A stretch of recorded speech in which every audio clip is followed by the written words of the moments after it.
million people that will be in this election, whereby they said Bayelsa 1 million, Kogi 1.9, and Imo 2.4. But we have to look at the volatility in this area of election, because it's not only election, is an environment safe for this election? That's number one. And if I may even clarify this, it's not in the purview of INEC to actually cater to the security of the election. It is the work of the security agencies that we have in Nigeria. So for me, I think INEC, if INEC can conduct election in 28 states at the same time, to conduct three off-season election wouldn't have been a problem. The only challenge is that the logistics has to be top-notch, the security has to be there, because they also express possible fear of insecurity, and with the reasons that if you look at Imo State has become another challenging environment where we have unknown gunmen, we have different things. And you even also recall that the INEC facility was destroyed several times in that state, which also brings a lot of fear. Then Kogi has been known for election and election violence, which is another problem we need to look at. Then Bayelsa also have a lot of tension. You could see that APC candidates, according to court, was saying that he's not fit to be the kind, and a lot of things happening. But for me, I think INEC, they are in well position to really do well, because the major challenge then was about IREF, and I think they should have done more in terms of IREF and improve on what they have been doing before now. So you think there will be a drastic improvement in what happened in previous elections? Yes, according to them, they have scheduled time for mock tests, right? So I think by doing that mock test in the 3 states, that would have exposed the possible challenge, and they will plan as expected to really meet up the challenge. The mock test, does it really have influence on what really happens on the day? Because in the past, we see that the mock test, mock agitation, everything seems to go well. But when it comes to the day of the election. Right. Like I said, I've been part of the election monitoring and looking at the mock itself. I think mock tests to an extent expose them to some things that could probably happen. But you know, the election is not what you can really predict when it is. The tension during election itself is always different. So what I would advise INEC to do is to have a backup at every things they are doing, because let's talk about logistics. The major responsibility of INEC in every election is logistics, and I'm sure in their office the highest department should be supply chain department. They have to make sure that things go on as expected. For instance, you are saying you will resume election proceedings at 8 a.m. across all polling units. You must ensure that it actually starts. You said the collation center is supposed to be a particular place and all the stakeholders to be there. If all these things are put, if the logistics are put in place as appropriate, I don't think they will have much problem. And I was, like I also mentioned earlier, the issue of security. Police must decipher a means.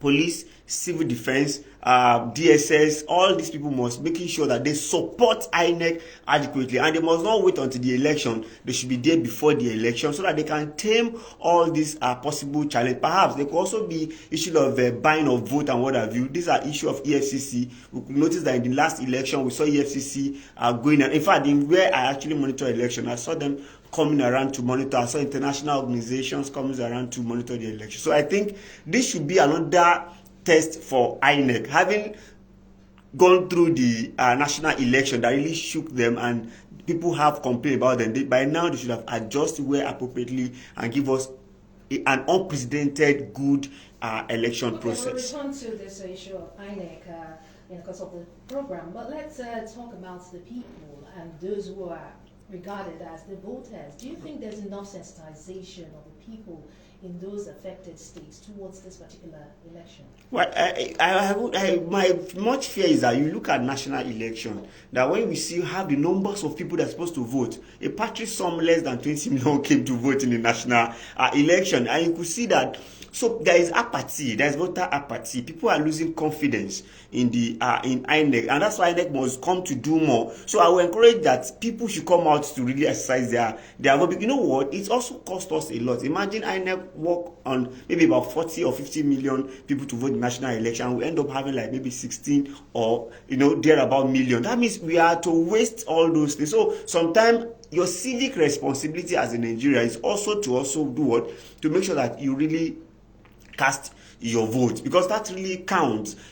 Like now, from what I saw, about 17 to 18 political parties have registered to be part of the election. So this number of political parties should also encourage their citizens to come. Though some of us also are canvassing for proportional representation in Nigerian government system. Now, if the winner does not take all, for instance, if a particular party emerge the winner, it's going to take all the positions. But if we do proportional, so if somebody comes first, it take about 50%. Somebody who comes second take about 30%. Somebody who comes third take about. It will bring much more interest of people. That if after all we didn't become the winner, if we become the second, we have some things that we also do. So I think that over time Nigeria should think towards that area where we have proportional representation, not the winner takes all, because you might win in your local government, someone else win another local government. These are why we should think about proportional representation. Politicians are also ready for that.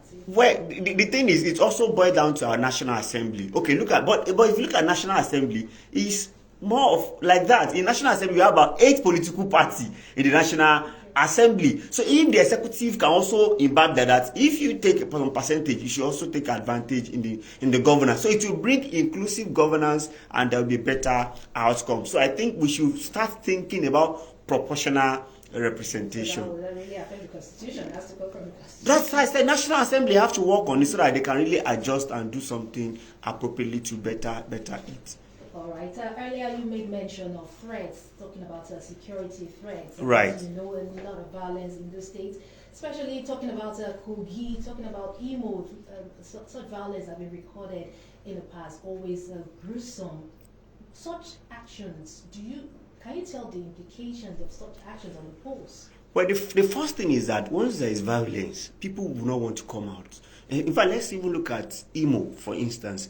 Like, Igbo, there is a kind of unknown gunmen that have been, taking advantage of that area and maybe making it ungovernable. So such area needs special attention, not on the election day, but before the election itself. You know why? Because people are scared. If you go to most states in Southeast now, on Mondays, they don't go to their offices. So also, if such threat comes for election too, it may be a serious problem. So it may lead to voters apathy. And voter apathy simply means that you are expecting 2.4 million people to come out and vote. You may end up seeing 400,000. Would that show the truly decision of people? Why some people are being threatened not to come out? So these are the things our security agency need to look at. Now, even before the election, Kogi has been having issues on its own already, whereby you see that SDP candidate, we said APC people are the one that actually had issue with him. The APC will say is SDP and PDP and whatever. So we need to tame this and read the riot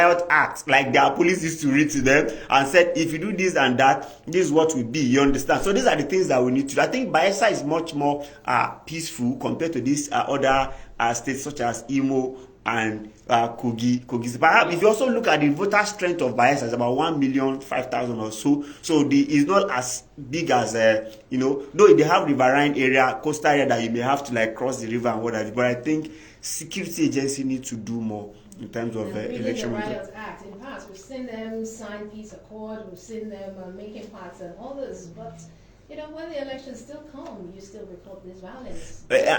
And that's what that's also boiled down to people who did what is wrong and go scot-free.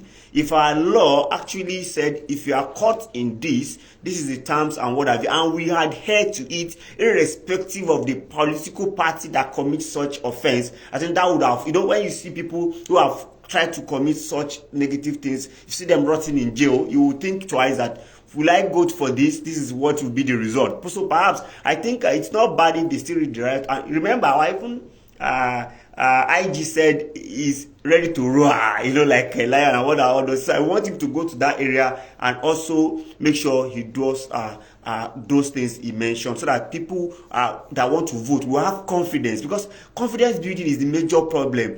I want to cast my vote and I'm scared of not being shot. I'm scared of not being lynched. These are the problems that we need to really tame over, so that it will not make us to lose. Because as a federal government, if you print voters maybe form all those things for about 2.4 million and you end up see 300,000. See the loss to the government, and it's our common patrimony that has been expended to achieve. So these are the reasons why they need to really do what they're supposed to do to make sure there is security during this election process. All right, if you're just joining us, it's Politics Today, coming to you live from Captain FM 92.9 at 11:15. And in the studio, I have Dr. Aliyu Elias.